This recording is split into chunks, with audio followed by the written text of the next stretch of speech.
खाता है, लेकिन अगर कोई ना खाना चाहे तो उसको जान लेना चाहिए कि सुहूर में बरकत है। सहरी खाना मुस्तहब है, पसंदीदा है। सैयदना अनस बिन मालिक से रिवायत है, रसूलुल्लाह सल्लल्लाहु अलैहि वसल्लम ने फरमाया, सहरी खाया करो, इसमें बरकत है। सही बुखारी की 1923 नंबर रिवायत। सैयदना आमिर बिन आस से रिवायत है, आपने फरमाया, हमारे और अहले किताब के रोजा में सहरी के लुकमे का फर्क है। ये मुस्लिम की 1096 नंबर रिवायत है। सैयदना अबू हुरैरा से रिवायत है, रसूलुल्लाह ने फरमाया, तुम में से कोई शख्स सहरी खा रहा हो और अजान की आवाज सुने और बर्तन उसके हाथ में हो तो उसे फौरन ना छोड़े, बल्कि अपनी जरूरत पूरी कर ले।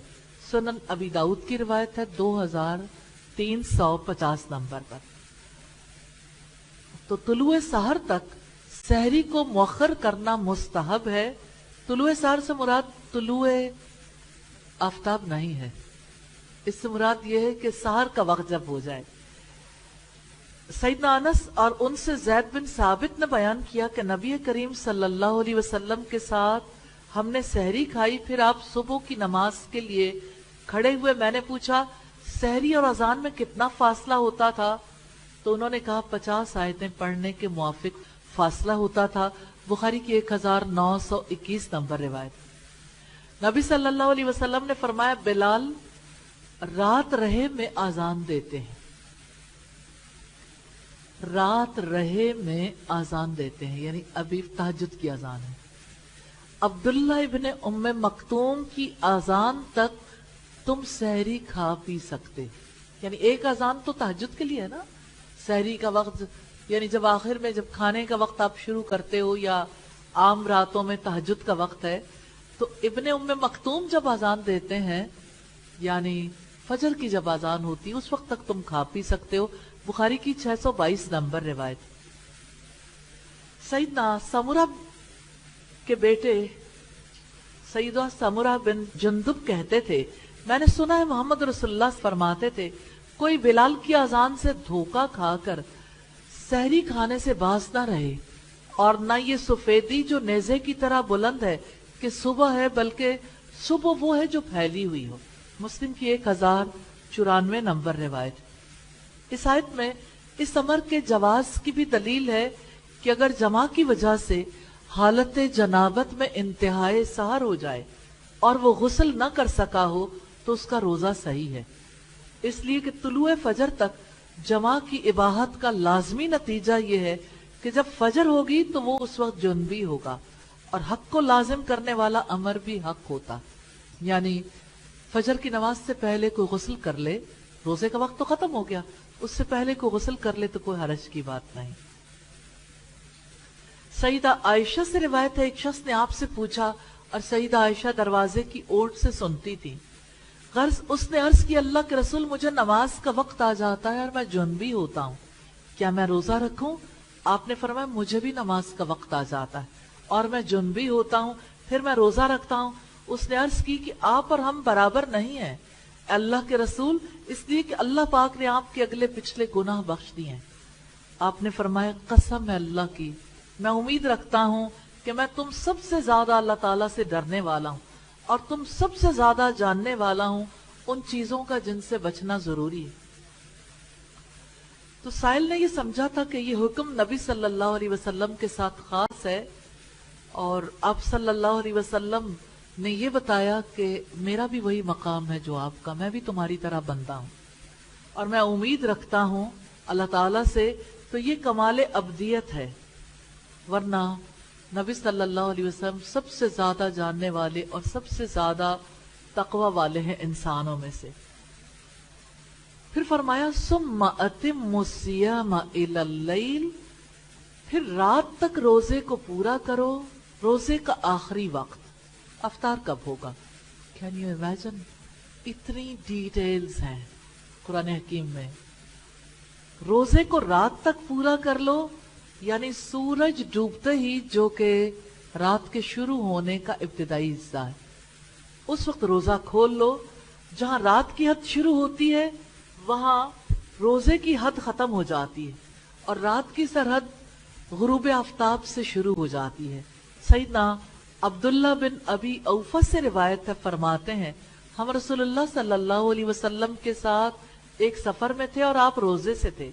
सूरज के डूबते ही आपने सैयदना बिलाल को आवाज दी, लाओ हमारा शरबत। बिलाल ने अर्ज किया, अल्लाह के रसूल अभी तो दिन चमक रहा है। आपने फरमाया, लाओ हमारा शरबत। आपने रोजा अफ्तार किया, फिर फरमाया, जब रात की स्याही मशरिक से उठने लगे तो रोजे का वक्त खत्म हो जाता है। सुनन नबी दाऊद की रिवायत है 2352 नंबर पर। बड़ी दिलचस्प बात है, जहां सूरज गुरूब होता है वहां रोशनी अभी बाकी होती है, दूसरी तरफ से स्याही उठती है। इस जानिब तो अभी रोशनी काफी देर तक रहती है, तो जब मशरिक की तरफ से स्याही उठने लगे तो आप रोजा अफ्तार कर लो। सैयदना साल बिन साद से रिवायत है, रसूलुल्लाह ने फरमाया, मेरी उम्मत के लोगों में उस वक्त तक खैर बाकी रहेगा जब तक वो अफ्तार में जल्दी करते रहेंगे। ये सही बुखारी की 957 नंबर रिवायत। सैयदना अबू हुरैरा से रिवायत है, नबी सल्लल्लाहु अलैहि वसल्लम ने फरमाया, अल्लाह अज़्ज़ा व जल्ला का इरशाद है कि मुझे सबसे ज्यादा प्यारे वो बंदे हैं जो रोजा अफ्तार करने में जल्दी करने वाले।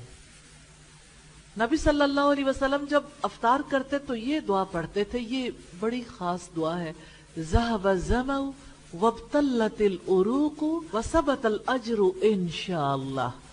प्यास खत्म हो गई, रगें तर हो गई, और अगर अल्लाह ताला ने चाहा तो सवाब मिल गया। कितनी प्यारी दुआ है। अबू दाऊद की रिवायत है 2357 नंबर। रसूलुल्लाह की ये दुआ वो है जो आप मुसलसल करते रहे अल्लाह ताला से। फिर फरमाया, वला तुबाशिरुहुन्ना व अंतुम आकिफून फिल मसाजिद, और उनसे मुबाशरत न करो जब तुम मस्जिद में इतकाफ करने वाले हो। इतकाफ के दौरान बीवियों से सोहबत करना जायज नहीं है। सैयदना इब्न अब्बास ने फरमाया, ये हुक्म उसके बारे में जो रमजान या गैर रमजान में इतकाफ करे, ऐसे शख्स को दिन हो या रात बीवियों से सोहबत की इजाजत नहीं जब तक कि इतकाफ पूरा ना हो जाए। ये तफसीर तबरी की रिवायत है। सवाल ये पैदा होता है, इतकाफ से क्या मुराद है और उसके क्या अहकामात हैं, आप जानना चाहेंगे?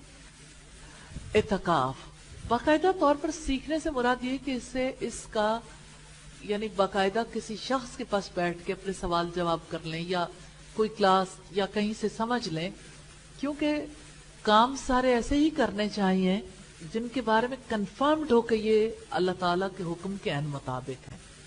इतकाफ रमजान मुबारक की खुसूसी इबादत है। अल्लाह अज़्ज़ा व जल्ला का तक़र्रुब हासिल करने के लिए इबादत की गर्ज से मस्जिद में रहना इतकाफ कहलाता है। ये मिनहाजुल मुस्लिम की रिवायत है। इतकाफ करने का मतलब यह कि इंसान रमजान के आखिरी 10 दिन मस्जिद में रहे, जिनको अल्लाह ताला के जिक्र के लिए मुख्तस कर दे। इतकाफ की हालत में इंसान अपनी इंसानी जरूरियात के लिए मस्जिद से बाहर जा सकता है, लेकिन उसके लिए जरूरी है कि वो अपने आप को शहवानी लज्जतों से रोके। इतकाफ के बारे में ये बड़ी खास बात है, वह अंतुम आकिफून फिल मसाजिद, और जब तुम मस्जिद में इतकाफ करने वाले हो, इतकाफ सिर्फ मसाजिद ही में किया जा सकता है। इमाम कुर्तुबी कहते हैं, उलमा का इजमा है इतकाफ सिर्फ मस्जिद में होता है। ये तफसीर राजी की रिवायत है, वॉल्यूम 5 है, पेज 197। नाफे कहते हैं, सईदना अब्दुल्ला रजी अल्लाह ताला अन्हु ने मुझे मस्जिद नबवी में वो जगह दिखाई जहां नबी सल्लल्लाहु अलैहि वसल्लम इतकाफ फरमाया करते थे। अबू दाऊद की रिवायत है 2465 नंबर पर। नबी सल्लल्लाहु अलैहि वसल्लम पाबंदी से इतकाफ करते थे। एक मर्तबा आप रमजान में इतकाफ ना बैठ सके तो शवाल में इतकाफ किया। बुखारी की 2044 नंबर रिवायत।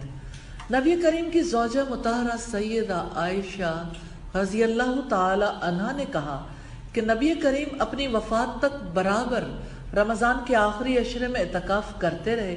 आपके बाद आपकी अज़वाज मुतहरात इतकाफ करती रहीं। बुखारी की 2026 नंबर रिवायत। اعتکاف کے بارے میں یہ خاص بات ضرور ذہن میں رکھیے کہ ازواج مطہرات کے حجرے مسجد کے اندر تھے، لیکن ان کے رہنے کی جگہ تھی، تو کسی نے اپنے حجرے میں اعتکاف نہیں کیا۔ جب بھی اعتکاف کیا حجروں سے باہر آ کے مسجد کے اندر خیمے لگ جاتے تھے، وہاں پر اعتکاف کیا۔ اعتکاف کے بارے میں خود ساختہ من گھڑت طریقے اختیار نہیں کرنے چاہیے۔ نبی صلی اللہ علیہ وسلم رمضان کے آخری دن رات مسجد کے گوشے میں گزارتے تھے، عام معمولات تعلقات ختم کر دیتے تھے۔ آپ نے اس کی اتنی پابندی کی، ایک بار رمضان میں نہیں بیٹھ سکے تو شوال کے آخری 10 دنوں میں اعتکاف کیا۔ آپ نے فرمایا مسجد ہر متقی کا گھر ہے۔ آپ میں سے کون گھر سمجھتا ہے مسجد کو؟ سچی بات دل کی جو ابھی تک آپ نے سیکھا۔ اور اللہ تعالیٰ نے ہر اس شخص کے لیے جس کا گھر مسجد ہے خوشی، رحمت اور پل صراط سے گزر کر اپنی رضا یعنی جنت کی ضمانت دی ہے۔ نبی کریم کی زوجہ مطہرہ سیدہ عائشہ نے بیان کیا کہ آپ صلی اللہ علیہ وسلم مسجد سے اعتکاف کی حالت میں سر مبارک میری طرف حجرے کے اندر کر دیتے تھے اور میں اس میں کنگھا کر دیتی تھی۔ آپ جب معتکف ہوتے تو بلا حاجت گھر میں تشریف نہیں لاتے تھے۔ بخاری کی 2029 نمبر روایت۔ سیدہ عائشہ نے بیان کیا کہ رسول اللہ صلی اللہ علیہ وسلم کے ساتھ آپ کی بیویوں میں سے ایک خاتون ام سلمہ رضی اللہ تعالی عنہا نے جو مستحاضہ تھی اعتکاف کیا، وہ سرخی اور زردی یعنی استحاضہ کا خون دیکھتی تھی۔ اکثر تشت ہم ان کے نیچے رکھ دیتے اور وہ نماز پڑھتی رہتی تھی۔ بخاری کی 2037 نمبر روایت ہے۔ آپ امیجن کر سکتے ہیں کہ بلیڈنگ اتنی ہے کہ بلڈ جو ہے وہ نیچے گر رہا ہے، پھر بھی نماز معاف نہیں ہے۔ پیریڈز کے علاوہ نماز نہیں چھوڑی جا سکتی۔ استحاضہ کہتے ہیں یعنی جب کسی لڑکی کو یا عورت کو شیطان ایڑ لگا دیتا ہے تو اس کی بلیڈنگ شروع ہو جاتی عام دنوں میں بھی، تو یہ بیماری ہے، یہ حیض نہیں ہے۔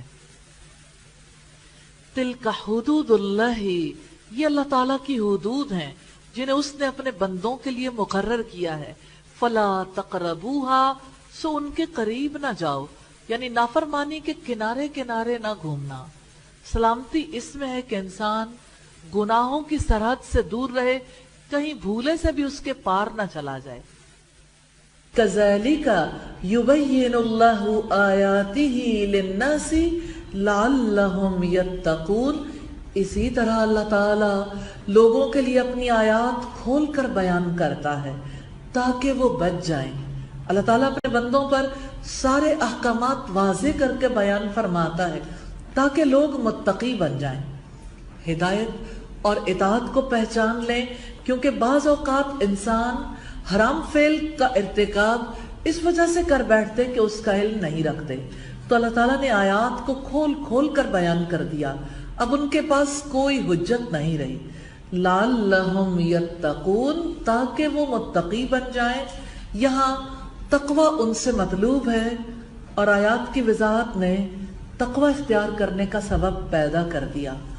آیت نمبر 188 ہے وَلَا تَأْكُلُوا أَمْوَالَكُمْ بَيْنَكُمْ بِالْبَاطِلِ وَتُدْلُوا بِهَا إِلَى الْحُكَّامِ لِتَأْكُلُوا فَرِيقًا مِّنْ أَمْوَالِ النَّاسِ بِالْإِثْمِ وَأَنْتُمْ تَعْلَمُونَ، اور اپنے مال آپس میں باطل طریقے سے نہ کھاؤ اور نہ ان کو حاکموں کی طرف لے جاؤ تاکہ لوگوں کے مالوں میں سے ایک حصہ گناہ کے ساتھ کھا جاؤ حالانکہ تم جانتے ہو۔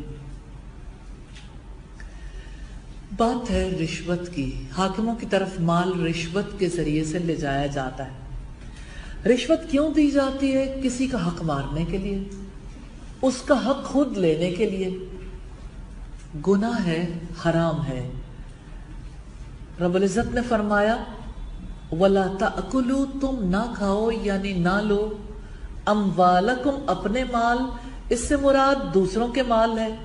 دوسروں کے مال کو اپنا اس لیے کہا کہ مسلمان کو اپنے مسلمان بھائی کے لیے وہی پسند کرنا چاہیے جو وہ اپنے لیے پسند کرتا ہے۔ دوسری، اگر وہ آج اپنے بھائی کا مال کھا رہا ہے تو جب اس کی قدرت ہوگی وہ اس کا مال کھا لے گا۔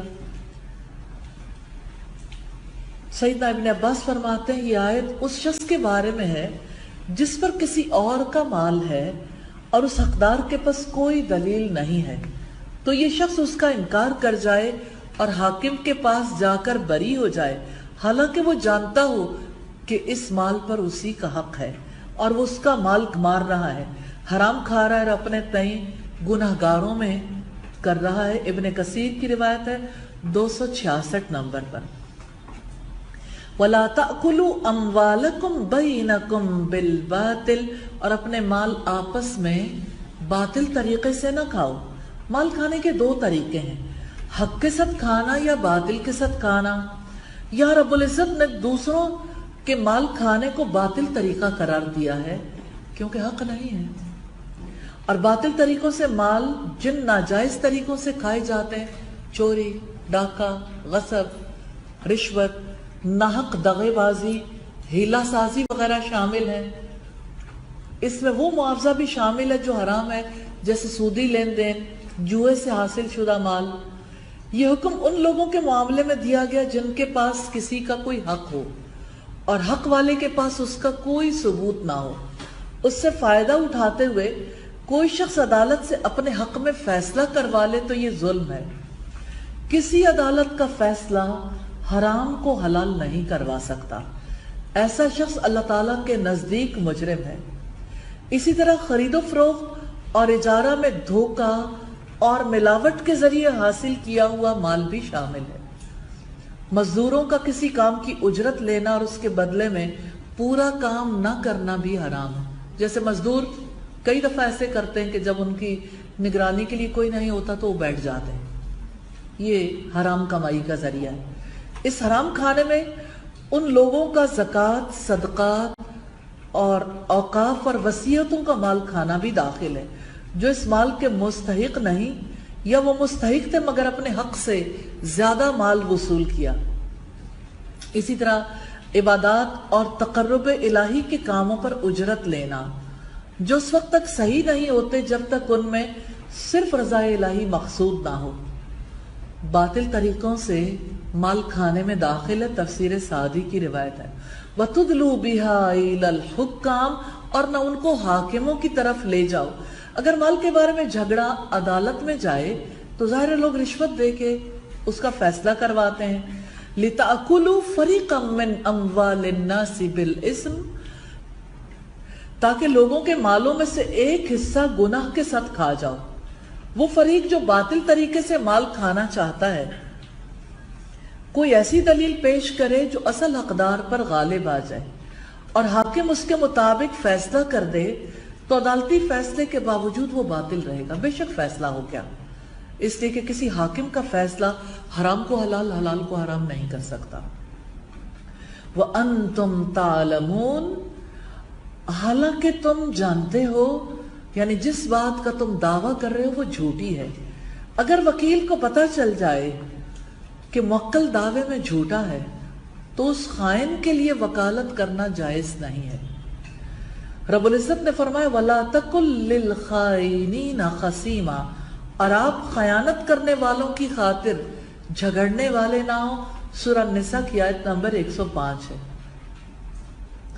सैयदा उम्मे सलमा रिवायत करती हैं रसूलुल्लाह सल्लल्लाहु अलैहि वसल्लम ने फरमाया, मैं इंसान हूं, मेरे पास लोग झगड़ा लेकर आते हैं, शायद एक दूसरे से ज्यादा हुज्जतबाज हो और मैं उसकी चिकनी चुपड़ी बातें सुनकर उसके हक में फैसला कर दूं, हकीकतन मेरा फैसला वाक़े के खिलाफ हो, तो समझ लो कि जिसके हक में इस तरह के फैसले से किसी मुसलमान के हक को मैं दिलवाऊं वो आपका एक टुकड़ा खा उठा ले या ना उठाए। तिरमिज़ी की 1339 नंबर रिवायत। रोजे के हुक्म के फौरन बाद ये हुक्म आया वला ताकुलू अम्वालकुम बैनकुम बिल बातिल, अपने माल आपस में बातिल तरीके से ना खाओ। तो ये हुक्म बताता है कि रोजे की हकीकत क्या है। रोजे का असल मकसद इंसान के अंदर ये सलाहियत पैदा करना है, अल्लाह ताला रोकने का हुक्म दे तो रुक जाए, और अगर जायज चीज से भी रुकने का हुक्म दें तो रुक जाए, تو اس رکوع میں روک کی بات ہے. جو انسان اللہ تعالیٰ کے حکم پر حلال کمائی تک سے رک جائے وہ اللہ تعالیٰ کے حکم کی بنا پر حرام کمائی سے خود کیوں نہیں روکے گا. اللہ تعالیٰ ہم سب کو توفیق عطا فرمائے.